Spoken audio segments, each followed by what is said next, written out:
manifester par une dépression. Je dis, mais pourquoi ça doit vous faire peur quand vous connaissez les règles de vie de votre testament?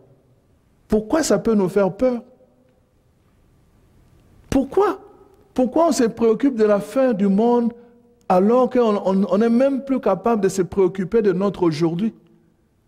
Commençons par aujourd'hui. Notre Dieu, c'est je suis. Notre Dieu, c'est le présent. C'est au présent aussi. Pourquoi se préoccuper? Pourquoi avoir peur des choses? Le plan de Dieu, qui peut le connaître avec exactitude? On ne peut pas contrôler le plan de Dieu. Ce que moi, je peux contrôler, c'est ma conduite en moi. Ce que je peux contrôler, c'est ma préparation en moi. Mais le plan de Dieu, je ne peux pas le contrôler. Quand la Bible nous dit « Soyez prêts », vous n'avez jamais entendu cette parole? Mais, et alors, qu'est-ce qu'on recherche? Qu'est-ce qu'on recherche dans les prophéties?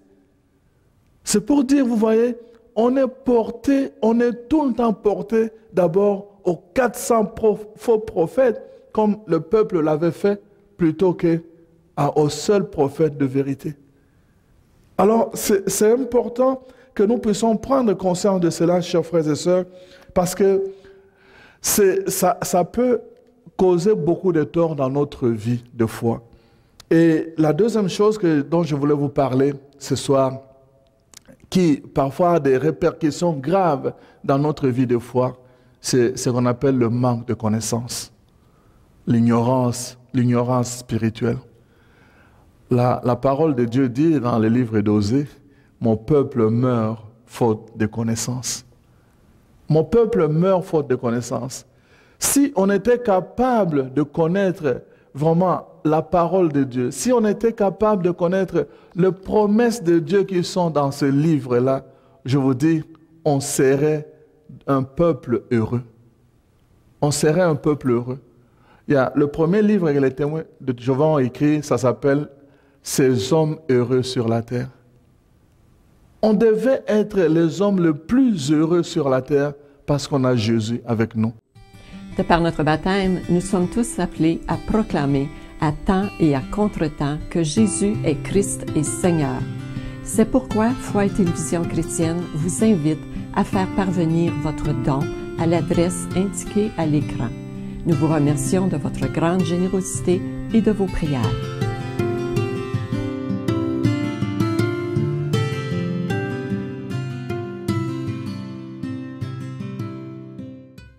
On peut se priver de beaucoup de grandes choses pour nous, simplement parce que finalement on ne le connaît pas.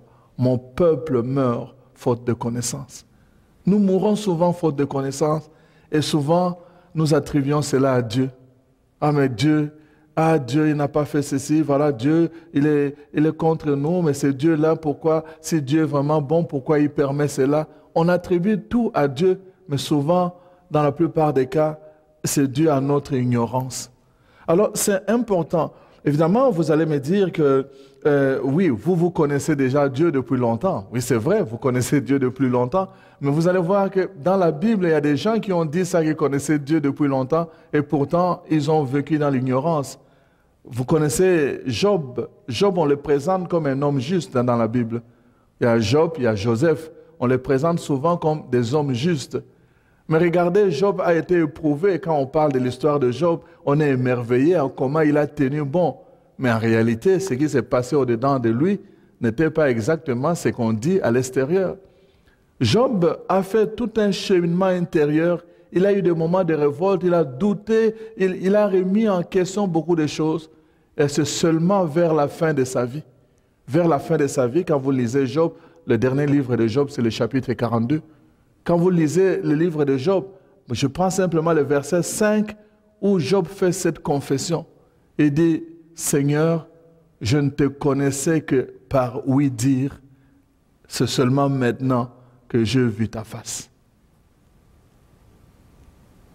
Le Job qu'on nous présente comme un homme juste, un homme qui a tenu bon dans ses épreuves, qui a manifesté sa foi, Job fait une confession à la fin de sa vie, « Je ne te connaissais que par ouï-dire. Je ne te connaissais que de la façon dont les gens parlent de toi. Je te connaissais que par la manière dont mes parents m'avaient transmis la foi. Il y a beaucoup d'entre nous qui sont comme ça, qui sont encore prisonniers de la foi de leurs parents, qui n'ont jamais assumé leur propre foi. Job aussi était comme ça. Il connaissait Dieu, mais il le connaissait simplement par ce que les gens racontaient, par ce que son environnement présentait. Job connaissait Dieu de cette façon-là. Et à la fin, finalement, quand Dieu lui a manifesté son amour, et là il confesse que maintenant j'ai vu ta face. J'ai vu ce que toi tu es pour toi-même et en toi-même. L'histoire de Job vient nous chercher pour nous rappeler, ce n'est pas une affaire de connaître Dieu comme nous pensons. Ah mais moi je suis catholique depuis des années, je suis chrétien depuis des années, j'ai été baptisé depuis des années. Ce n'est pas une affaire de nombre d'années pour connaître Dieu. Un autre exemple qui nous est donné dans la Bible, vous le connaissez, c'est dans la première lettre de Samuel. On a lu ça cette semaine. Dans la première lettre de Samuel, au chapitre 3, Samuel qui, à un moment donné, vous savez, Samuel est l'enfant de qui? Qui est la mère de Samuel? Anne, voilà. Alors, vous savez que le père de Samuel avait 2 femmes et que la première femme avait eu des enfants, mais Anne n'en avait pas. Alors, on nous dit au début, au premier chapitre, le premier verset là, on nous montre comment cette femme-là se moquait. Elle se moquait tout le temps de Anne. Elle la persiflait parce qu'elle n'avait pas eu d'enfant. Elle lui avait donné un nom. Vous voyez? Alors, qu'est-ce qui se passe? Anne va au temple et il commence à prier. Il prie Dieu. Et puis finalement, on nous dit, il avait fait une promesse, si tu me donnes un enfant, je vais le mettre à ton service. Et quand Samuel est né, sa mère l'a mis au service du temple auprès du prêtre Élie.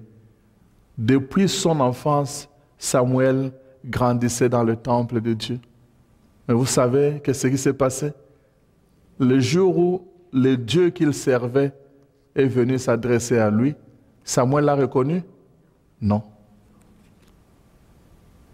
Le jour où le Dieu qu'il servait est venu s'adresser à lui, Samuel n'était pas capable de le reconnaître. Dieu lui parle, Samuel va chez un homme. Dieu lui parle, Samuel va chez un homme. Et finalement, le prêtre a été averti et dit non, ce n'est pas normal.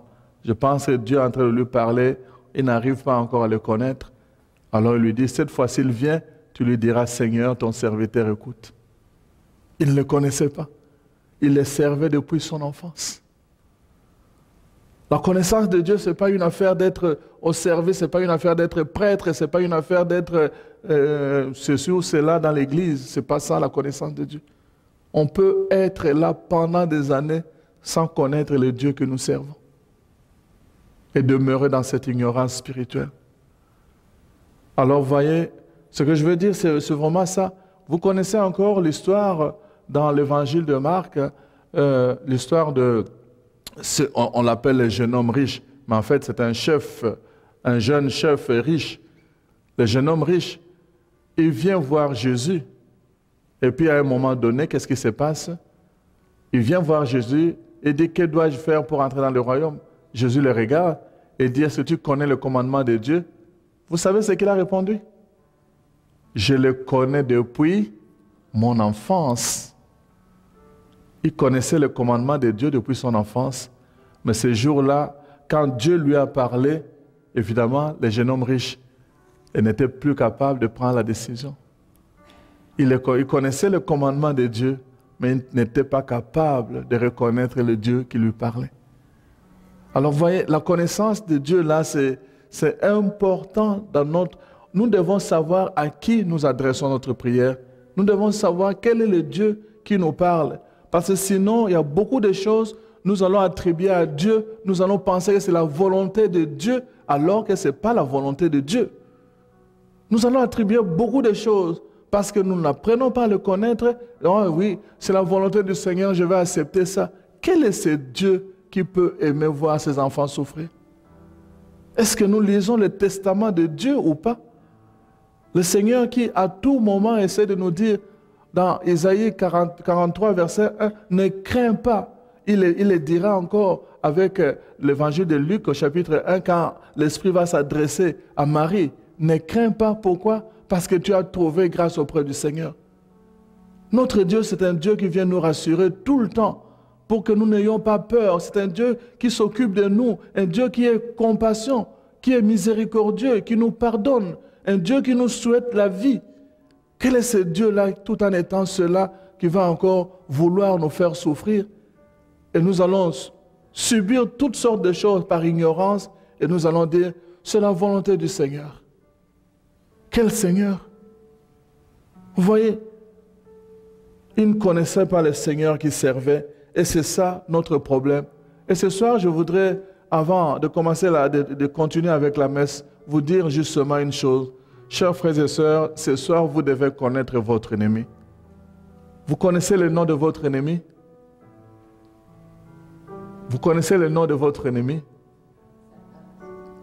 Mais ce soir, je voudrais vous dire que votre ennemi, c'est vous-même.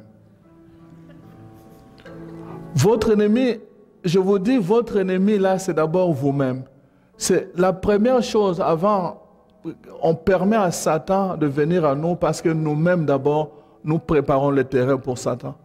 Nous allons vivre dans la peur, nous allons vivre dans la honte, nous allons vivre... Je connais quelqu'un qui va se complaire, je le dirai demain encore, il va se complaire dans la maladie. Hein. Il va se plaire, là, dire à tout le monde, oh, vous savez comme je suis toujours malade, oh, vous savez comme je suis toujours malade. Il se plaît même dans sa maladie. Et il va dire, c'est la volonté du Seigneur. Votre ennemi, c'est vous-même. C'est vous-même votre ennemi.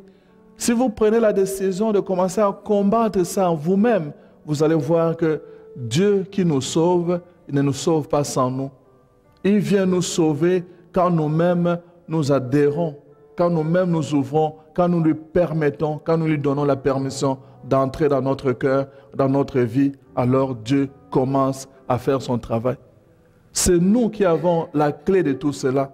C'est pour cela que nous sommes le premier ennemi de nous-mêmes. Chaque fois que nous vivons dans la peur, Dieu peut être là, nous ne le verrons pas. Moi, ça m'est déjà arrivé plusieurs fois. Un jour, j'avais tellement de problèmes. Ici à Ottawa, j'allais au magasin L'Aube, je racontais ça à des amis. J'avais tellement de... Je réfléchissais sur des problèmes. Et puis là, j'avançais, il y avait un poteau devant moi, je vous dis, là, il y avait un poteau devant moi. J'étais en train de réfléchir, je regardais en avant et j'avançais, je cognais le poteau. Et tout le monde qui était là commençait à rire. Ils ne comprenaient pas comment, en regardant les yeux ouverts, je ne pouvais pas voir le poteau qui était là. Mais je ne pouvais pas voir, quand on est dans la peur, quand on reste dans le problème, emprisonné dans le problème, on ne voit plus ce qui se voit. Nous sommes notre propre ennemi. Nous devons commencer d'abord par nous libérer nous-mêmes pour permettre à Dieu de nous libérer. Amen. Cette émission a été rendue possible grâce aux partenaires et amis de Foi et Télévision Chrétienne. Mais nous avons aussi besoin de vous. C'est pourquoi nous vous demandons de faire parvenir votre don à Foi et Télévision Chrétienne à l'adresse indiquée à l'écran.